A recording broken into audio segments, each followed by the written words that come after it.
What is up, everyone? Welcome back to our lawn, and today we have a weed issue that we need to address, and I'm going to walk you through the cheapest, easiest way to deal with that as we go forward. And so I welcome you into the Beginner Lawn Care Guide, which is a complete season for cool season grass for beginners, as cheap and easy as possible, so that we can take a fairly ignored, weed-filled, not very nice yard and turn it into one that will be the envy of the neighborhood in a single season, and something we can continue to do year in, year out to maintain a fantastic yard for about $25 per 1,000 square feet for the whole season. And so, like I said, we got weed issues: clover, plantain, dandelion, a lot of clover.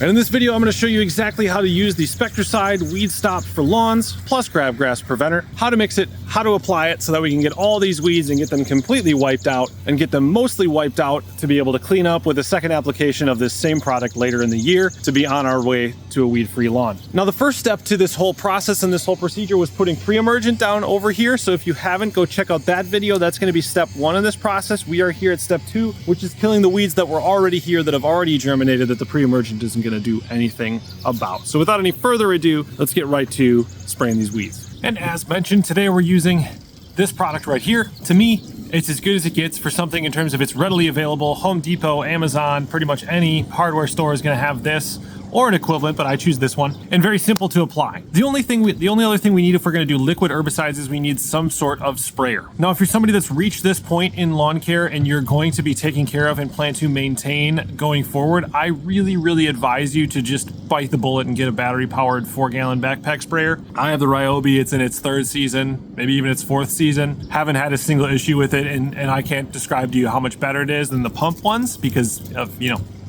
my arms.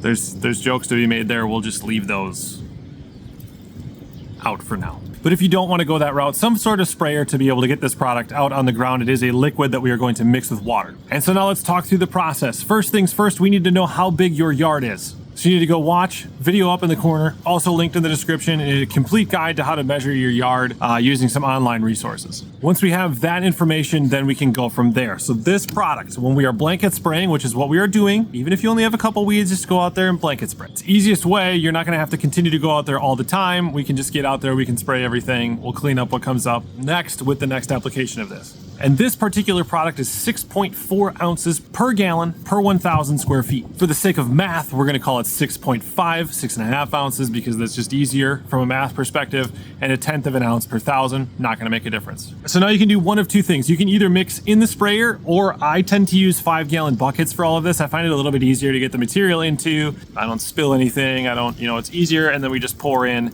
to the sprayer after, but you can do whichever you'd prefer. I don't know for sure if this product has a surfactant in it, but what I do know is that if you pour this into your water and then continue to fill from the hose, you're going to have a volume of foam that is very difficult to deal with. So I go almost all the water I need, pour this in, then top off if I need to a little bit at the end. But if you have this in first and you need to put like 2-3 gallons of water in, especially if you have it in your sprayer, it's going to take you an hour to fight through all the foam that you have. And they make defoamers and they make all that stuff, but this is a beginner, simple and easy project. We're not going to go out and get defoamer. So again, we've filled up our bucket with the number of gallons for how many 1,000 square feet we're doing, or up to 4 if we need more than 4,000 square feet. My area is exactly 4,000 square feet, so that works out well for me. So we have 6.5 ounces per gallon per 1,000 square feet. So I need 6.5 times 4, which is 26 ounces. And so we have 26 ounces of product that goes into 4 gallons of water, and then we're gonna mix that up somehow. I use a paint mixer on the end of a drill. You can also just pour it into your backpack sprayer and shake it. I find this to be easier. I can mix it a little bit more completely, a little bit better.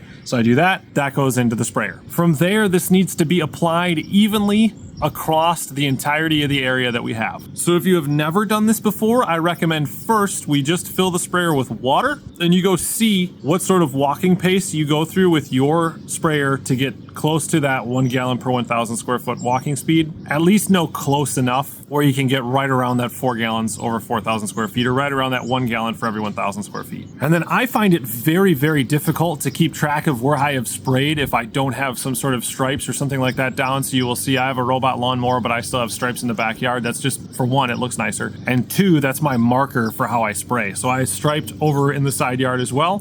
My sprayer covers about 2 widths. The height that is comfortable for holding the nozzle covers about 2 of those. And my normal walking pace, what's comfortable for me, I cover 6,000 square feet with 4 gallons. And so what I do on all of my yards, since they're all about 6,500, 7,000 square feet, I can do 8 gallons or 2 full fills of the backpack, and then I go over twice. Here, I just walked quite a bit slower than I felt like was correct, and that ended up being about the right pace. Another thing we need to know, you cannot apply this product if temperatures are over 85 degrees. It has to be warm enough that weeds are actively growing. And from the time that it is sprayed, you have to wait until at least the product is dried. 2,4-D does have some ability to revolatize, so if it has dried but then the grass gets wet again somehow, be it morning dew, be it a light rain, be it the dew in the evening, it can become reactivated. So again, a perfect world, we're going to allow it to dry. We're going to give it time to soak into the plant, and then probably that next morning, if you have the ability to water to wash any of the excess product off, and then you are definitely safe. But generally speaking, you are safe to go back into the area, you and your pets, once the area has dried completely from the application. And from there on, that really should be everything that you need to know. But let me know if you have any questions in the comments as you're reviewing this. I'll be happy to answer those. But from there, you should start to see some curling of the leaves of the plants next day or two, and you'll start to see them die off in that 7 to 10 day window. And within a month or so, everything that you have sprayed that is going to die will be gone and decomposed and mulched down into your yard.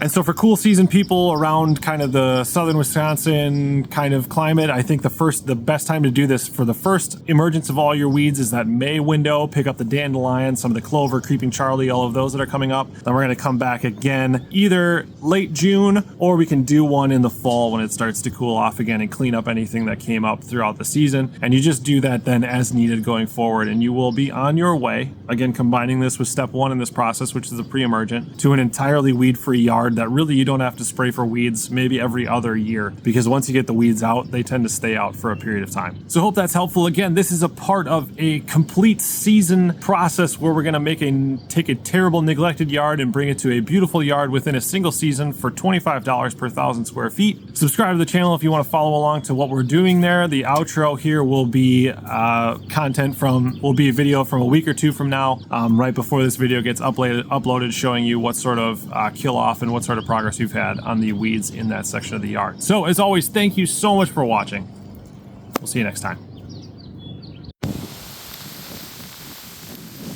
Next day, plantain curling definitely looks very damaged. A little bit of discoloration in the clover, but not much there yet. Again, I'm not going to panic because of that. So we are now in day 5, and the clover's starting to look pretty sad as well, and that plantain's all but cooked.